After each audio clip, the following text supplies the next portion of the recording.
We are now a few weeks into a new school year, and I'm already hearing from parents that their mornings are stressful. I don't know about you, but it's hard for me to feel good launching into my day if I've had a really challenging morning getting my girls off to school. I have found this to be true ever since I started sending my girls to daycare when they were infants. And just like how I like to end my day with my girls with a calm, predictable bedtime routine, I also like to start my day with my girls with a consistent morning routine. Today, we're going to talk about morning routines. This episode is for anyone who's sending their child off to daycare, preschool, or elementary school. Hi, I'm Allison Egidi, a pediatric sleep and wellness coach and a mom of two. I love to help parents find solutions. This is How Long Till Bedtime.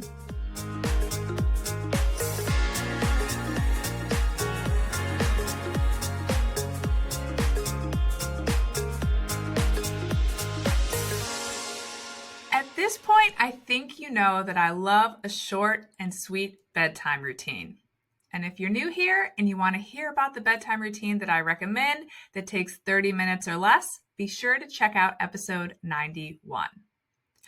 Well, I also love a short and smooth morning routine. And I can tell you with confidence that after working with hundreds and hundreds of families with young children, you, like me and my clients, are going to feel much more prepared to have a productive day if you're getting your kids off to school or daycare smoothly. And by the way, it's setting your kids up to have a more productive day.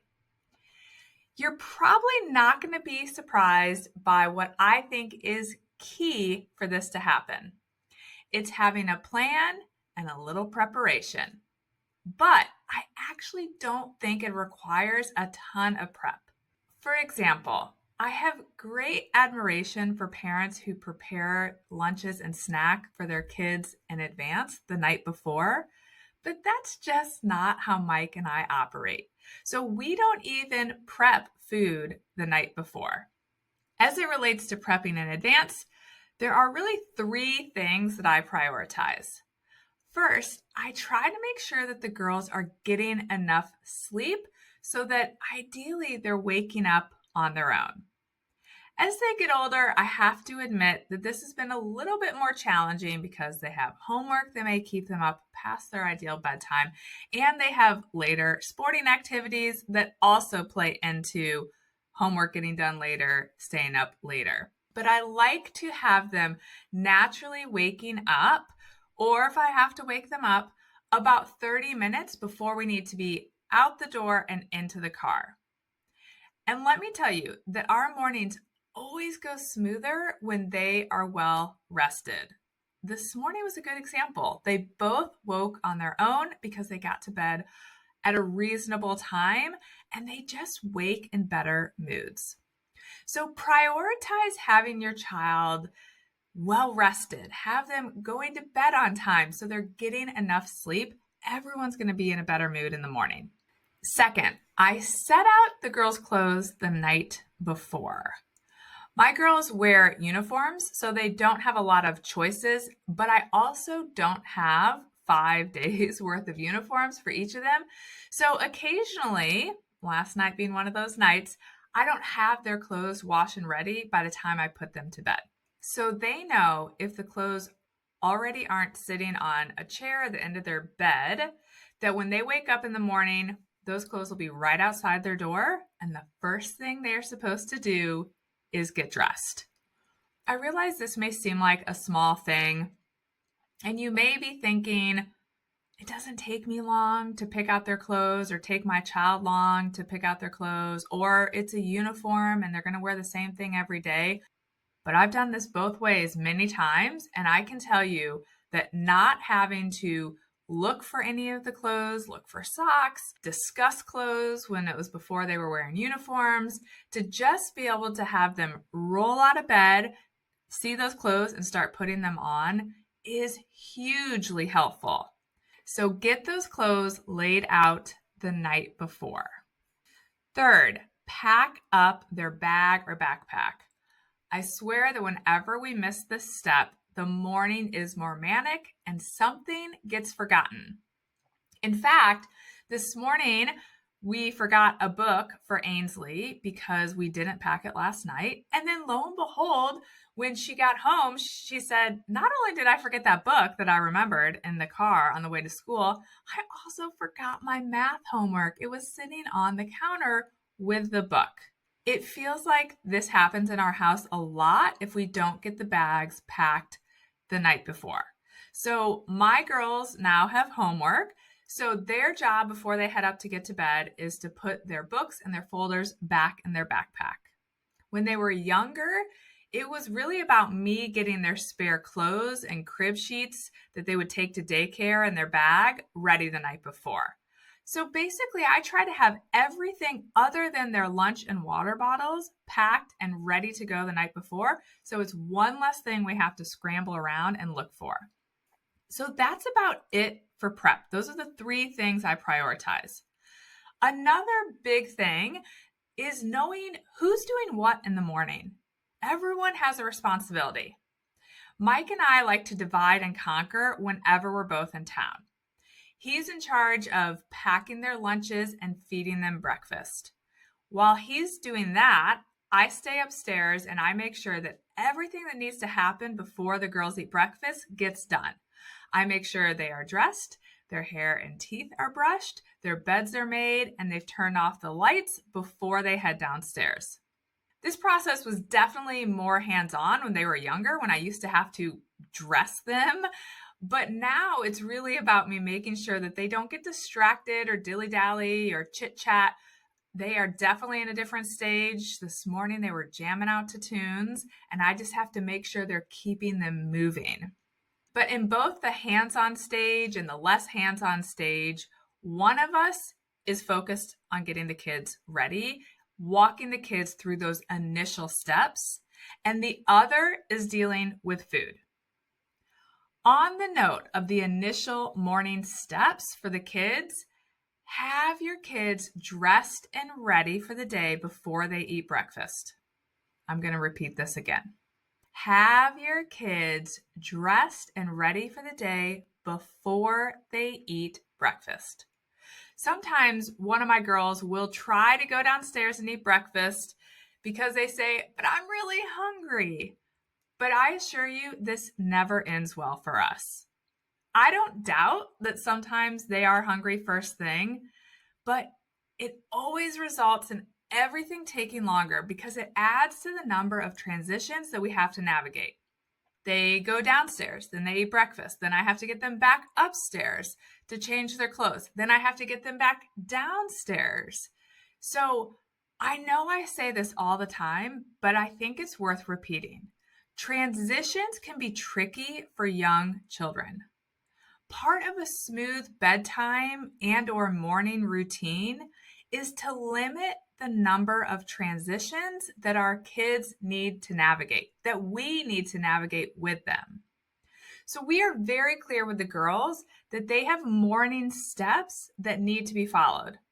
They need to get dressed, brush their hair, brush their teeth, and make their beds.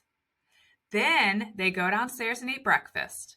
After breakfast, all they need to do is put on their shoes and we are out the door. It may sound too simple, but doing everything in a consistent order really does help keep mornings running smoothly. It's not uncommon for Mike or I to be traveling for work, and it's been that way since our girls were infants. So we both have a lot of experience flying solo in the mornings. Mike's out of town right now. He's going to be out of town all of next week. So when one of us is out of town, I think the key to flying solo is the parent getting up about 30 minutes before the kids get up. That way, before the girls are even up and starting their morning steps, the parent who's home is able to get the dogs out and fed, have the lunches packed, and have breakfast ready, or at least in the process of being ready. So if you're a single parent or have a spouse who travels or leaves really early in the morning and you need to handle mornings on your own, I can't stress enough how important it is to have those extra 30 minutes without the distractions of your kids. And back in the day, when I would head right into an office after dropping the girls off at daycare or school and I needed to be professionally dressed, I would say I woke up about 45 minutes before the girls so that I could get myself ready for work and do all that prep that I mentioned before they were up. Now, when I did that, I did do a little bit additional night before prep. I would shower the night before and have my hair dried and in somewhat decent condition so that in the morning, all I really had to do was throw on some makeup, touch up my hair a little bit, and then throw on my clothes and I was ready to rumble. So it didn't take a lot of extra time. And of course, if prepping lunches and snacks the night before is your jam, you're probably going to need even less time ahead of when your kids wake up. My last piece of advice on morning routines is to avoid screen time if at all possible. I realize that many parents use screens to help keep their little kids still and in one spot while they do all those things in the morning. But if your mornings are stressful and you're using screens, I promise you that there is a very good chance the screens might be adding to the stress. I want to strongly encourage you to try just 1 week without any morning screens and see if you notice a difference. Of course, the first couple of days are going to be an adjustment and you might get some pushback, but if you plan on following consistent morning steps that don't include screens and you just power through some of that initial pushback, you should see improvement by the end of the first week. And then you can decide how you feel about screens in the morning. And don't forget that it's not just about deciding on your morning routine steps. It's critically important that you communicate those steps to your child or children. If you have a toddler or preschooler, I just tell them each morning what's going to happen. You're going to feel like a bit of a broken record, but they're going to start to catch on. And each morning you're prepping them by communicating the steps. So when you get them up, it's good morning. Okay, it's time for us to get dressed. And then we're going to head down and eat breakfast. And then we're going to put on your shoes. And then we're going to head to school. So that may be how you would approach it with a preschooler, for example. For the older, more independent children, remind them at bedtime what they are supposed to do in the morning. Like mine, they may need some encouragement along the way or some help keeping them on track, but they should know the steps that you want them to take each morning. I am often telling my girls at bedtime, okay, now remember, when you get up, your clothes are right here. You just need to put your clothes on, brush your hair, brush your teeth, turn off those lights, or make your bed. Don't forget that. Make your bed, turn off those lights, and head downstairs. So I'm often reminding them, even though I know they know what they should be doing, I still remind them at night so that they wake up knowing, yes, mom still wants us to follow the morning routine. So here's to ending and starting our days with our kids with intention and positive vibes that will then allow us to have a smooth morning and a very productive day. As always, thanks for listening, and don't forget to subscribe to the podcast so that you'll be able to easily find our new episode each week. Bye for now. Thank you for listening to How Long Till Bedtime. To learn how we can work together to improve your child's sleep, please visit sleepandwellnesscoach.com.